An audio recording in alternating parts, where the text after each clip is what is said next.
Continuamos en Mega Noticias y está con nosotros Juan Ibarrola, especialista en Fuerzas Armadas. Juan, ¿cómo está? Muy buenas tardes. Muy buenas tardes, Juan Carlos, con el gusto de saludarte a ti y a todo tu auditorio. Gracias.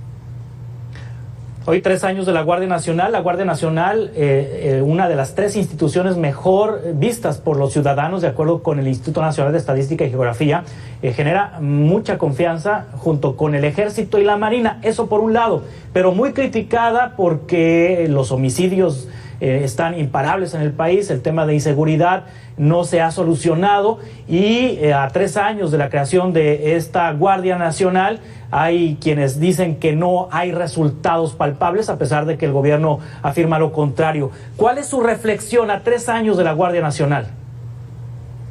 Bueno, yo creo primero que debemos entender la necesidad de tener una Guardia Nacional o una institución que dé una respuesta a la seguridad pública federal, que esa sería propiamente la labor de la Guardia. Una Guardia que efectivamente está coordinada por Fuerzas Armadas, que debería de estar coordinada también con policías estatales y municipales, porque básicamente sería el objetivo de una respuesta federal de seguridad pública. Sin embargo, creo que ahí radica el que no se sienta realmente o el que no sea realmente el resultado que se está esperando como sociedad.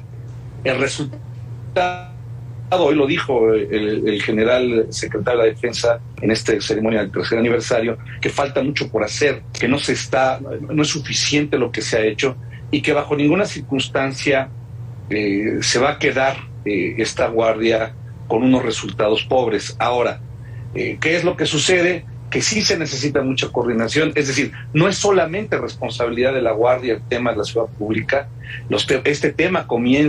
esta realidad comienza en los municipios, escala a los estados de la República y después necesita tener una respuesta federal.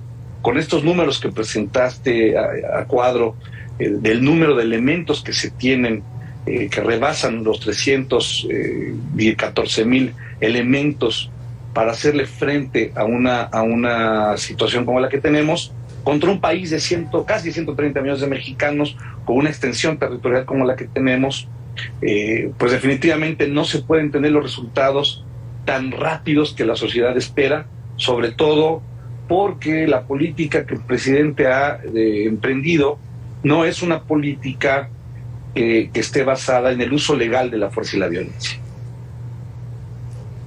Y como se dice coloquialmente, y es que todos los huevos se han puesto en la canasta de la Guardia Nacional en materia presupuestal, en materia de capacitación, en materia de diseño de políticas públicas, y se ha dejado de lado a las policías municipales y a las policías estatales, cuando en el fuero común es donde ocurre la mayor cantidad de delitos y, como usted dice, correspondería a autoridades locales, estatales, enfrentar estos hechos. ¿La canasta se llenó de huevos en la Guardia Nacional? No, el presupuesto que se está autorizando para Guardia Nacional, definitivamente es el que le corresponde. En términos prácticos es similar a lo que tenía, o en términos comparativos, perdón, es similar a lo que tenía Policía Federal, a lo que tenían las otras Secretarías de Seguridad Pública de sexenios anteriores. Efectivamente, el tema es poder generar una condición de profesionalización, de dignificación de las policías en este país, dejar de utilizar la seguridad como un bastión político, es decir, cuando se politiza la seguridad es cuando comienza su debilitamiento, y esto es lo que hemos visto por lo menos los últimos 20 años en este país, es decir, cada presidente, cada gobernador, cada alcalde toma la seguridad como un asunto de política. Cuando esto sucede, el gobernante se vuelve un observador, no se vuelve un ejecutor, y esto lo digo en sus 3 niveles. Esa es una de las razones también por las cuales la inseguridad en este país es el principal problema que le aqueja a la sociedad, es la principal demanda ciudadana, la seguridad pública. Desafortunadamente, insisto mucho en esto y con mucha responsabilidad, el gobernante en México, en sus 3 niveles, en lo ancho y largo del país, se ha convertido en un observador y no en un ejecutor de acciones, no en un ejecutor de políticas públicas que puedan darnos a los ciudadanos algo de tranquilidad, cosa que hoy no tenemos. Y del centro también, en ocasiones, se echa la bolita a los estados y municipios. La reacción del propio presidente que cuestionó hace unos días por qué se volteaba hacia él en la muerte del agente de seguros, más bien del guía de viajes, el guía de viajeros, el guía turístico en Chihuahua, y los dos sacerdotes jesuitas, diciendo pues es un asunto del fuero común, es un asunto del fuero estatal de la Fiscalía del Estado de Chihuahua. En esa situación, bueno, entonces los ciudadanos, ¿a quién recurren? Ese es el grave problema que tiene la política cuando se quiere hacer estratégica. Es decir, el presidente ha insistido en que su estrategia, y lo ha dicho muchas veces, es abrazos no balazos.